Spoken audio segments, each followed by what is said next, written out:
Been a fan of this man long before he was a director of note. I loved this man in the movie The Last Seduction back in the 90s.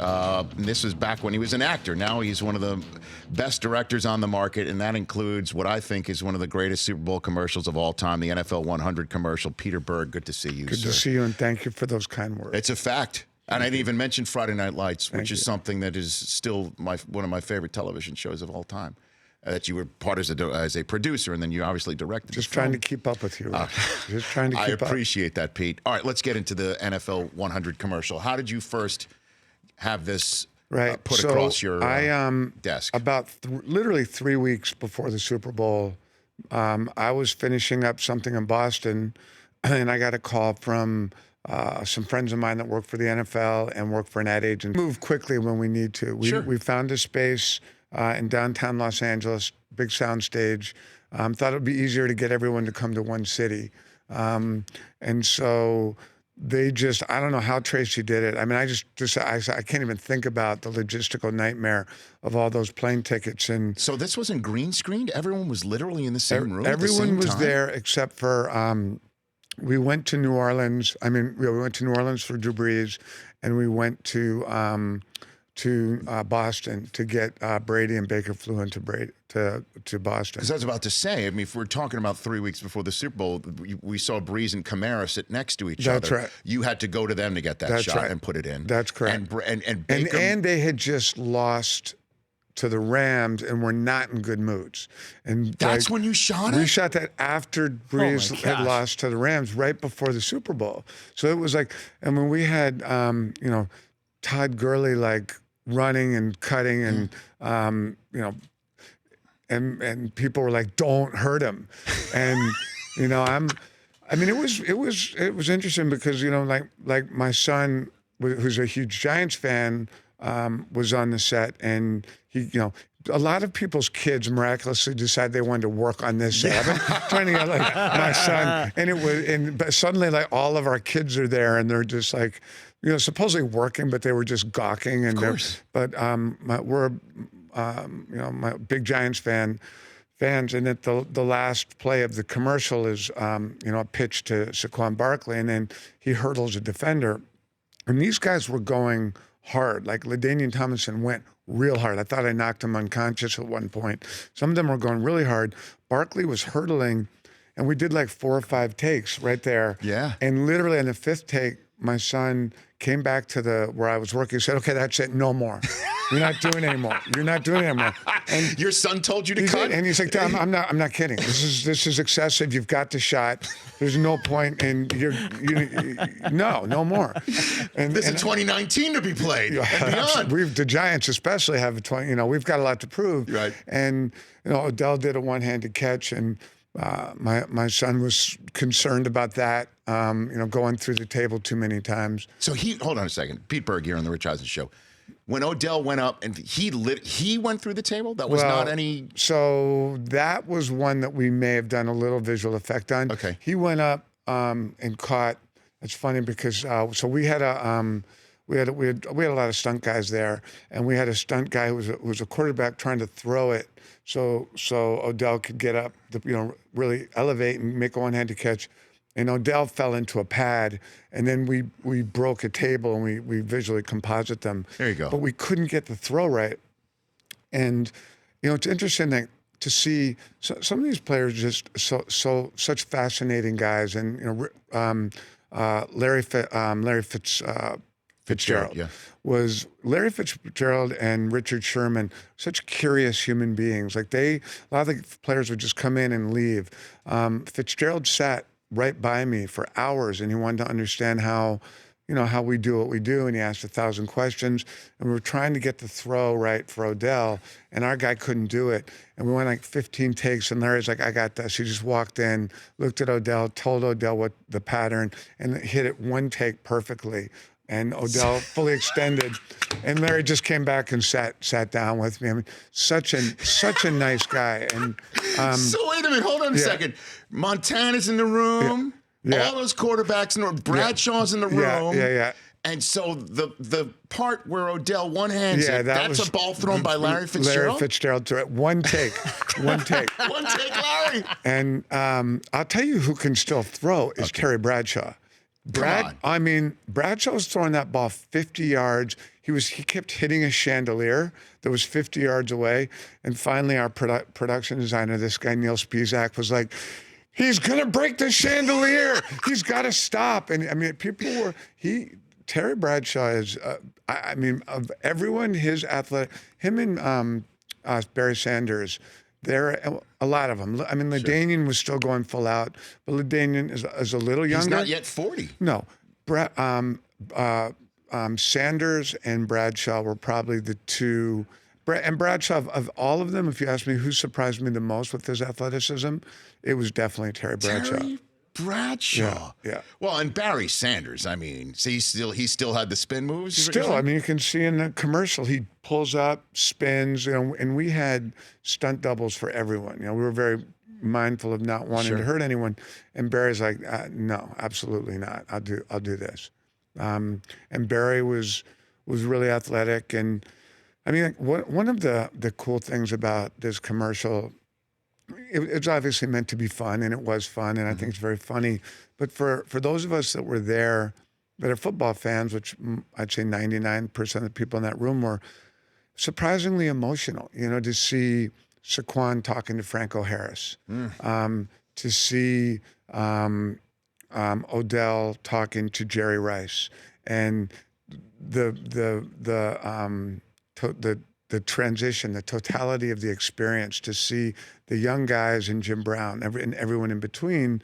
You really kind of, for me, as someone that grew up with football, I got to sort of have this timeline of, and it was very emotional, of experiencing these different players that represented different eras in football and different eras in my life. So it was really, I think, one of the coolest things I've ever done. It was so fun to watch, Pete. Yeah. I'm telling you, man. I mean, just the reaction that people got. Yeah. Because, first of all, it's pretty neat. There's something called NFL 100, and you want to talk about a great way to get it out there, that there's going to be a 100th anniversary of the NFL. And then to see a lot of these players just have fun. Right. Football on the ground in a sport where we get so caught up, obviously, rightfully so, and this is an important aspect for you, the health and safety of the game.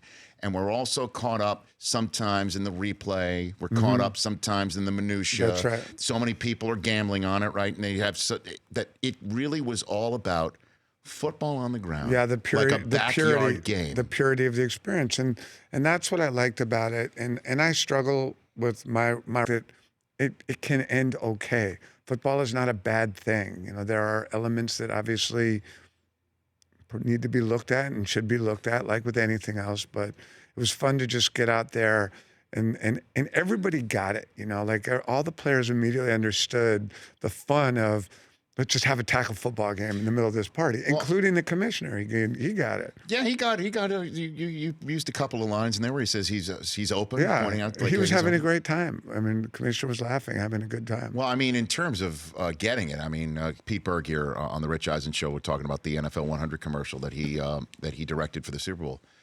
I mean, for Brees and Kamara to do the spot to celebrate the National Football League's anniversary, I can't believe that was shot after the NFC Championship like game. the day after. So now I know, doing my job, okay, that sometimes when a guest sits down, like I've met you before, we've known each other for a while, so we can chit-chat before. Sometimes it's that awkward silence before the cameras go on. What in the world was it like with those two guys sitting down after that all happened? Did you bring it up at all? No. I mean, it was done very quickly, and Drew Brees is a professional, and I mean, I'm not going to hypothesize as to, what was in his mind that day. It was not something that was discussed. It was kind of like, we still love football, man. We're going to do this spot. We weren't doing a tribute to officiating. He wasn't asked to stand up and that'd be a heck of a commercial. Talk about the respect that he has towards. Oh, why you're showing it? No, I know we're showing that. I mean, that happened. I know. It's probably the worst non-call ever. I would agree with that. I said that, by the way. It is the worst non-call ever. And like, It is. I mean, what do you like? I mean, I was hearing the Goodell technically could have had them replay the game. I guess. I mean, I just don't think you can do it. no, I mean, no, it's still a human error, and I understand. I mean, I have no real justification for this other than, and this is not a justification, but I do think it's worth pointing out because I've talked about actually doing something, a documentary, or I was talking to Nike about doing a spot about refs. Just looking at what the job of officiating in the NFL is like, and for anyone who's ever stood on the sidelines of an NFL game, which I've done just a little bit. The speed is something that's not, you don't get it on television. It's remarkable. You don't. And they get bigger every year too. At the combine where I'm going in 2 weeks, they get bigger and stronger and faster. And so to have to watch 2 or 3 things that quickly, whether or not a ball's been, secured and feet, I mean, this ref obviously was having some kind of really bad personal problem. It just was not in the game. He's not in the stadium. I don't quite understand why there's not like a grand jury that who's the guy, Dean? Dean Blandino, formerly, the refs. Who is Dean not doing the job anymore? No, it's now he's got a predecessor. Okay, so it seems like, because I've been to that control center in New York. The Art McNally Control Center. Which is really, it's a really cool place to watch and see how they're monitoring their officiating and with the speed of play and all of this, and that there's, these games every one of these games are being watched by the office in New York. I don't know why there's not some sort of supreme, what was it in the Flintstones? The Grand High Exalted Mystic Ruler. Yeah, why there's not... That was, I think, the Honeymooners. Okay, so what is it? It's the same thing. Why is it? Grand Poobah. Right. The Grand Poobah, the Grand... What would you say? The Grand High Exalted Mystic Ruler. So there should be the Grand High Exalted Mystic Ruler who sits there quietly and... Like, did you ever, when you were single, have the protection rule with your friends? Protection rule, right? So Which is? So if you and I are friends in our friend circle, I can protect a girl that I'm either interested in or an ex-girlfriend, which means you can never go near her ever. You can't take her to dinner. You can't do it. But I only get 2 a year. That would be the rule that we had. You can only put 2 people. There should be 1 or 2 protected situations. Moments where, like that. Yeah, someone with common sense can look at it and say, okay, yeah, it's not a reviewable play, but we're going to call the Grand Poobah and we're going to overrule it. Well, next commercial you have the commissioner for, you bounce that off him in a nice, quiet moment. I mean, do you think? Well, it's something that people have thrown out there, something called a sky judge, where they're up in, there's another member of the That's the Grand Poobah, the sky judge. But the problem is that you need to see a flag thrown. The thing that drives me crazy is there's a play that happens, you think your team's got a first down, or you think your team's gotten off the field, and then all of a sudden there's somebody calling a penalty that you didn't even see the flag thrown. Like, hold on a second. Right. I'm always putting myself in the fans' seats as how they're watching it and whether it's acceptable or not for them to think that somebody who's not on the field has thrown a flag on a play. And it just drives people crazy. But there needs to be something, I agree with you, to fix that. I'd love to hold you through the break. Okay. I got some other questions for you. One more question on that commercial, and then we've got a fun start bench cut. We give you 3 choices. You got to start when you got a bench when you got to cut. I heard this already. I don't like it. Okay, that's okay. You'll get through it. Those are tough choices. You'll get through it. Peter Berg here on the Rich Eisen Show. Don't you dare move. And also, when we come back on the television show audience, we showed this to Billy Bob Thornton when he was here. That's right. Yeah. Our Rich Eisen Show Super Bowl show opened from when we were in Houston a couple years ago from Friday Night Lights. And I want to show that to you. That's next here on the Rich Eisen Show.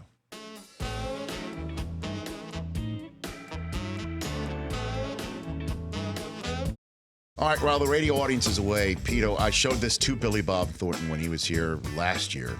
A couple years ago, our show opened for the Super Bowl in Houston. We figured we're going to Texas. I need to pay homage to one of my favorite films. You directed it. Take a look. I want your honest opinion.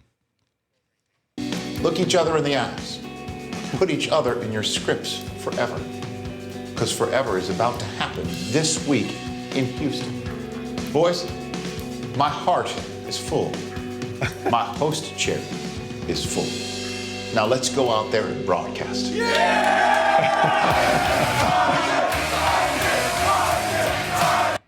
Wow. Energy. Yeah. You took your time. I believed you. Okay. Rousing. My heart's pounding. Mm-hmm. Well done. Thank you, sir. Well done.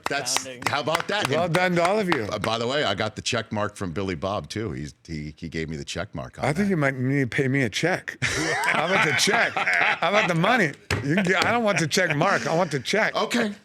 We'll look into that. I'll see how that can go. It's very good. But yeah, we figured to do that. You were on crutches, right, Mike? You were Booby man. He was Booby. you were Booby. Yeah. Mike Del Tufo is Booby. One of the, like, it's a weird business, and you never know quite how doing what we do impacts people. And I know that Friday Night Lights is, a popular show, and I was, it never ceased to surprise me, or at least it hadn't, how people come up to me and they quote things and like things. And I was at Ultra Music Festival in Miami, which is not my thing. I was being cool dad, and I took my son and a bunch of his friends, and it's an electronic music festival, which I just can't quite get my head around. But I was being a good dad, and I took them down there, and I was in this back area, and Ezekiel Elliott came up to me, and he said, "You worked on Friday Night Lights," and I said, "Yeah," and he goes, "I got to show you something," and he took his T-shirt off, and he had Booby Miles tattooed on his left and God Given on his right. No. And those were lines from the movie. And I was like, damn, that's legit. Did you tell him you wanted him to lose twice a year against your Giants? No, that was an appropriate moment? I didn't tell him that. I didn't tell him I wanted him to lose, but I do have a warm spot in my heart for Ezekiel. There you go. We're back with the radio audience in a moment. All right, welcome back to the Rich Eisen Show. The actress Lena Headey from Fighting With My Family and Game of Thrones is going to join us in hour number 3. But one last segment here with the director, Peter Berg. Good to see you again, sir. Appreciate you sticking around. Last question for you on the NFL 100 commercial is for that you aired at the Super Bowl. How did you decide who got in and who didn't? I mean, there had to be so much that hit the cutting room floor. How difficult was that process? I mean, nobody hit the cutting room floor. I think we owe Tony Gonzalez. Anyone got a slight shortchange. Tony Gonzalez went into the cake, but you can barely tell that it's him. That I finally told Tracy to stop. I said, don't, remember the commercial was originally gonna be 60-second. Then we got so many athletes, it was 90. And then at the very end, I'm like, guys, and it's gotta be 2 minutes. And they gave us 2 minutes, which is, for anyone that follows That's a lot of money. That's a lot. That's a extra 30 seconds is a ton of money. That's a big bowl of meatballs. And we finally had to stop because you couldn't have someone come out there and show up and film them and not be in it. So everybody's in it, but Tony, I think we owe, because you can't really see his face clear enough. Well, last question, I lied. Is there an item, a memorabilia item, where everybody signed it? Gold football. That gold football? Everybody got a gold football, yeah. The football that fell. Yeah. And they did an incredible photograph, which reminds me, I got to get it, of all, I think it's 48 players lined up holding their football. It's an incredible. So everybody got a football. I'm going to send you one. We'll put it right up here in the studio. It'll look right here, yeah. I love it. Everybody got a football. So, but what I'm saying is there one item where everybody signed, though? I think that it's everyone signed one big picture, the poster. It's.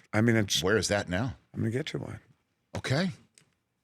The answer is thank you. Nick, we got to get that. Okay. Yeah. For Rich. Nick, let's get on that, please. Okay. We're on it. All right. A 4-question start bench cut for Peter Berg here on the Rich Eisen Show. It's time. Start now. Bench. Just sit down and be quiet. Or cut. Get out. Okay, here we go. 4 items. Hit the music, please. You have to start one, bench one, cut one. Best movie quarterback: Willie Beeman from Any Given Sunday, Shane Falco from The Replacements, or Jonathan Moxon from Varsity Blues? We left Mike Winchell out because we knew you'd choose him. Best movie quarterback out of the 3. Varsity Blues. Who was the actor? It's our guy right over there. Right. James Vanderbeek. Right. James Vanderbeek. I'm there. gonna go with Jamie. I'm gonna start Jamie Foxx. Yeah, just because he's just the will to win is constant, as Bruce Lee would say. Okay. Keanu, God, I love him, but he's gone a little too John Wick for me, and I don't. You cut him. I'm gonna bench him. Okay. I'm gonna bench him. I like that he's still. Okay. He's still got he's a violent guy, obviously, and Moxon, I don't know. I feel like The Turk's visiting him. You cut him. It It's might okay. it might It's all be right. time for him to Okay. go somewhere else. Okay, next one for Pete Berg in a few minutes we have left here. Weirdest Mark Wahlberg quirk. Okay. Waking up at 2:30 in the morning, showering twice a day, or the daily cryo chamber recovery. Start, bench, cut. Oh God, which do I cut? I mean, I just love anyone that gets up at 2:30 in the morning. I get up. I don't get up that early, but I'm a big believer in early rising. Okay. I've always so Mark getting up at 2:30. I respect. I'm going to keep that. I'm definitely going to cut the cryo. I don't think cryo does anything. Okay, I have a house. I go skiing all the time. If I want cryo. And it's horrible how cold it is up there in Montana. And it doesn't, I don't feel better. I get cryo every time I open my door in Montana. And those people are like, oh, I'm going to get cryo. I'm recovering. I'm like, first of all, what are you recovering from, really? Do you really need your recovery? I mean, I like this buzzword that's going around now, recovery. And it's like, So you cut the cryo. Cryo's gone. Start the wake up, and then I you're mean, benching the two twice. showers a day, is it necessary? No, and we have water problems and shortages. So Okay. I think Mark, I would bench the but definitely keep the 2:30. Okay, let's skip to the last one since we have only time for one more.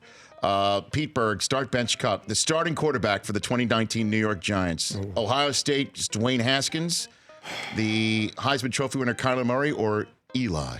So we keep Eli for we draft Dwayne. Okay. We bench him. We keep Eli, who had a good year last year. And Kyler goes elsewhere. Okay, so you start Eli, bench Dwayne Haskins, and cut Kyler Murray. Yeah. All right. There you go. But we're probably getting Nick Foles, and I was going to break loose. I don't know if the Eagles are going to let something like that happen. Cardinals. Rosen. Josh Rosen? Yeah, we get Josh Rosen. I don't know. If they draft Murray, that guy is a Patriot fan over there. He wants Josh I Rosen. want Josh Rosen. Yeah, to be the next The Brady. next Brady? Yeah. I don't know. That's Brady's- not. There is no next Brady. That's what you're going to have to understand. Just get ready. I'm It's just going to saying, get. yeah, I mean, all due respect to Brian Hoyer, I'd rather have Josh That Rosen. was so great. It's going to rain in New England for a long time in Boston. Get ready. It's going to rain for a long time. In the minute I have left, were those all real rings for Yes. Brady? Those yes. are all real Those of his are rings. He brought them? One short, yeah. He brought him.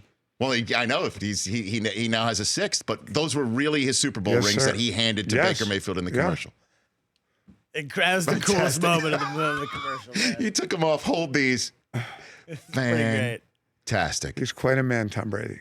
Baker must have loved that too, right? He must have soaked that They in. were all just having a great time, and I think Well, it was it's a great spot. And we got to beat it next year. It's a great spot, Pete, and I love having you on this show. Thanks for coming in here and Appreciate it. hanging with us Appreciate for much of the second hour. All right, so when we come back, I want to check in on the Machado situation to see if he's actually in San Diego or not. The latest from a news update, and then Queen Cersei herself is here. So Del Tufo, no shame. Don't say shame. that to her, okay? No shame. Lena Headey is in studio, hour number 3, talking about her new movie, Fighting with My Family. That's coming up here on The Rich Eisen Show. The Rich Eisen Show, weekdays at noon Eastern on Audience.